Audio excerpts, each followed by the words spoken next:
Let me show you how to use a clipboard on your Google Pixel 11, also 11 Pro. So if you are typing something somewhere, if you want to access a clipboard, simply click these four things here, and you see you have this icon here, so a clipboard. So you see I have pasted some things here, so you see I can quickly paste something inside here. So if I want to add something to the clipboard myself,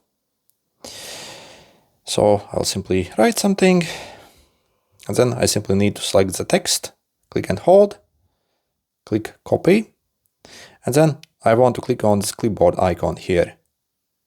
And I see in the recents I have it now here. Also I can pin it, so it will be always on the top here. So, and anytime if I want to paste from the clipboard, so again I will go here and click this. So see it gets pasted easily. Good luck.